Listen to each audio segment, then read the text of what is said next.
Misère de misère, j'arrive pas à retrouver un job, c'est en train de m'énerver, à 50 piges, c'est vraiment chaud. Je comprends, Fab, mais tu prends pas les bonnes méthodes. Il faut que ton CV, il a une autre tronche. Vraiment. Donc, écoute, je vais t'aider de toute façon. C'est un vrai problème. Et tu sais qu'en France, il y a plus de 2 millions de quinquas dans ce cas? Et ta presse, elle est aussi bonne que ton CV? C'est pas avec ça que tu vas trouver un job, hein. J'insiste, mais comme 2 millions de gaillards. Et tout le monde y passera. C'est pas possible. Faut vraiment faire quelque chose.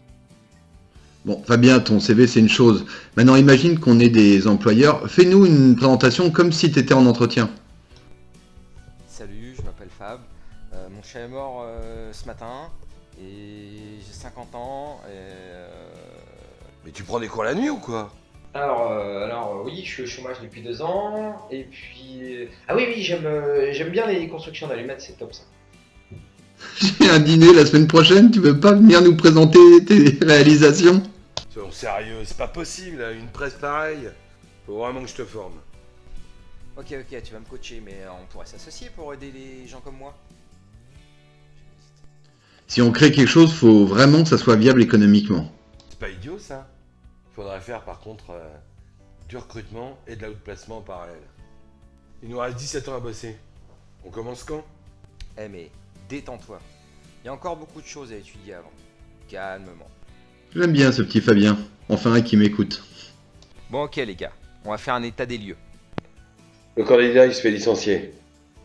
On le remet sur pied. Et puis hop, au boulot.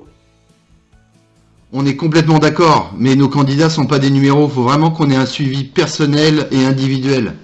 Mais non. Enfin. Notre but, c'est d'aider les boîtes, non? Ouais, c'est certain, il faut faire une plateforme de service orientée entreprise. Si on fait quelque chose, faut vraiment s'inscrire dans un cercle vertueux. Et d'autant plus pour nos candidats. Outplacement, formation, reclassement, il faut qu'on maîtrise la chaîne sans concession. Quelles que soient les conditions, faut que tous s'y retrouvent, candidats comme entreprises. C'est sûr que ces pans sont vraiment essentiels. C'est bien beau tout ça.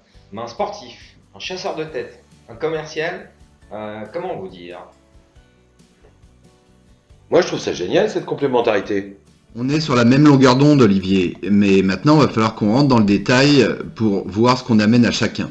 On peut présenter les candidats à de nouveaux employeurs avec une soumission simplifiée et professionnelle.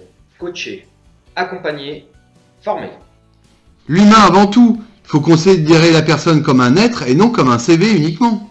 C'est bon Cédric, on a compris là. Ah ouais, ça pour comprendre, on a compris. Je sais, j'insiste, mais nos candidats, nos bénéficiaires seront nos clients de demain. De toute manière, que les personnes soient licenciées ou déjà sur le carreau, nous serons là. Genre cabinet de recrutement. Et avec une nouvelle approche, dans un respect mutuel. Tant côté entreprise que côté candidat. Et c'est quoi l'intérêt pour les entreprises là? L'intérêt il est double. Une présentation plus efficiente. Et en plus de ça, une solution d'outplacement, là il manque rien. Ouais, et en plus, si on crée une association, ça permettra aux entreprises de défiscaliser une partie de leurs prestations. Si on veut avoir un peu plus de crédibilité, raisonnablement, je pense qu'il faut qu'on voit au moins 5000 candidats par an. Un panel de services, un réseau de partenaires, ouais, une vraie communauté en somme quoi. Donc ok, une association, mais alors exclusivement orientée quinca et plus. C'est bien tout ça, mais demain, qu'est-ce qu'on pourra faire de plus? Des organismes de formation pluridisciplinaires. Il y a un truc qui est sûr, il faut changer les mentalités et voir ce qu'on peut faire au niveau législatif. Et pour le candidat, ça se passe comment? Rappelle-toi tout à l'heure, on a vu ton CV. Ta présentation, c'était une catastrophe quoi. Je me vois bien qu'on les reçoive.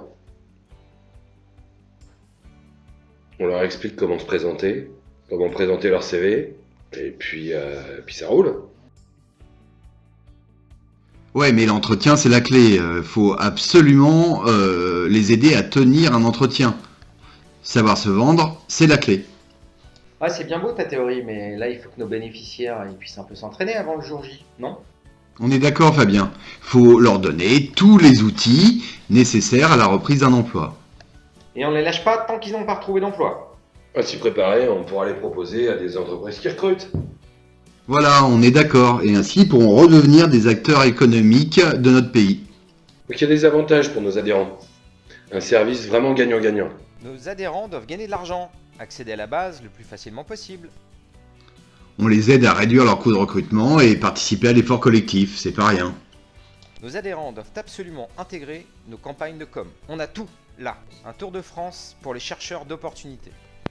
Ouais, c'est ça qu'il faut faire. On passe de chef-lieu en chef-lieu et on les coach.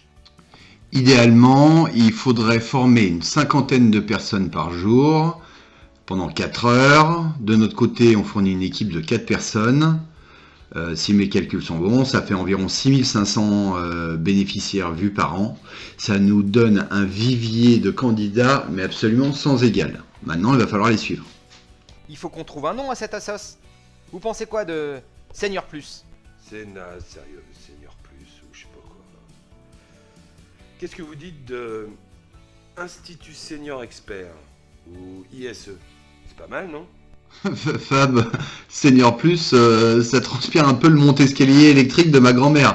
Et puis toi, Olivier, Institut Senior Expert, on dirait le titre d'une mauvaise série américaine. Vous faites chier. Elle est vraiment bien, mon dieu. Franchement. Et puis toi, là, Cédric, là... Qu'est-ce que tu nous proposes? Il a raison, il a vraiment la critique facile. Ouais, ok. Attendez, j'ai une idée. Et pourquoi pas l'association des compagnons de l'emploi? Ça fait ACE. C'est un service gagnant. Trop drôle. Non, c'est vrai, ça me plaît. En résumant, on accompagne les gens vers l'emploi, on transmet notre savoir, on a le souci du travail bien fait. Les compagnons, c'est une association millénaire. Moi, personnellement, je serais super heureux si notre projet nous survivait. Enfin, si vous avez mieux, je vous écoute. Ah, c'est bon ton analogie avec les compagnons du devoir. En revanche, j'aime bien Ace, moi. Bon les gars, je viens de finir le business plan. Concrètement, pour démarrer avec une équipe, il nous faut absolument 500 000 euros. Et si on arrive à avoir plus, on démultiplie les équipes, tout simplement. Il faut du pognon pour faire tout ça. Quand on parle pognon, d'ailleurs, à partir d'un certain chiffre, tout le monde écoute. C'est marrant, hein. Alors, il nous faut plusieurs sources possibles. Ce qui me vient à l'esprit, tout de suite, ce sont les donations et le crowdfunding. Tout le monde a besoin de ce type de service. En tout cas, si c'est pas eux, c'est un de leurs proches. Il faut absolument qu'on arrive à offrir à nos contributeurs une prestation vraiment inédite. La mission est ambitieuse. Nous devons imaginer des contreparties. Eux-mêmes, ou à leurs proches. Et en fonction des contributions financières, on leur apporte des contreparties, du sticker au coaching 100% personnalisé pour eux ou un de leurs proches.